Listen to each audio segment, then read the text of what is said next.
Amedeka novi menyawa o. Amedeka zohe menyazo. Yata medo wevelianye yape jalele. Amedeka novi menyawa o. Amedeka zohe menyazo. Yata medo wevelianye yape. Yaozu chacha medo de daje. Yaozu kunu helu mechokuko. Ozu hamelo medo. Yaezu nu mepe. Jalele. Amedeka novi menyawa o. Amedeka zohe menyazo. Yata medo wevelianye yape. Yaozu chacha medo de daje. Yaozu kunu helu mechokuko. Ozu hamelo medo. Yaezu nu mepe. Denule nkujinam Yanya gomeja. dovelianam. Yanya gomeja. Ameta me manya enye toguglo. Ame gbagbe ngoli no me ume vuamo. Yehowa mawu kwevenue. Ape na kofufu.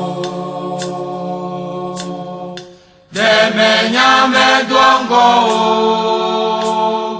Anye menu anyinye po ape. Denule nkujinam Yanya gomeja. dovelianam.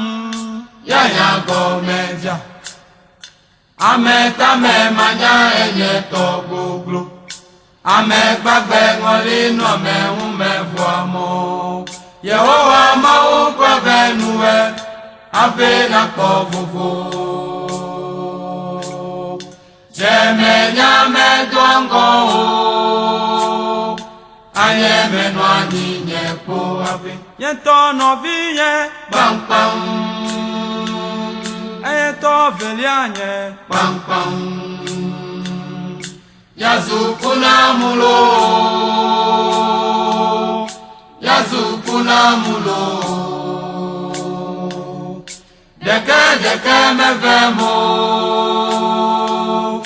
Deke deke mevemo. Nyeuto golo mehesi mela. Uela mela fideke o. Ele doeme. Eyeto velianye. Pam pam. Eyeto zohenye. Pam pam. Yazukuna mulo. Yazukuna mulo. Deke deke mevemo. Deke deke mevemo. Yeuto golo mehesi mela. Uela mela fideke o. Ele doeme. Nole nuko nawe. Mega susi bedo no yo. Nole nudu kliwe. Mega susi bedo no yo. Nole nuno kliwe. Mega susi bedo no yo. Boda nole vivi dode unwe. Mega susi bedo no yo. Jaye na nyazozo. Uwela mela fideke o. Ele doeme. Enole nuko nawe. Mega susi bedo no yo. Nole nudu kliwe. Mega susi bedo no yo. Enole vivi dode unwe. Mega susi bedo no yo. Enole nuno kliwe. Mega susi bedo no yo. Jaye na nyazozo. Uwela mela fideke o. Ele doeme.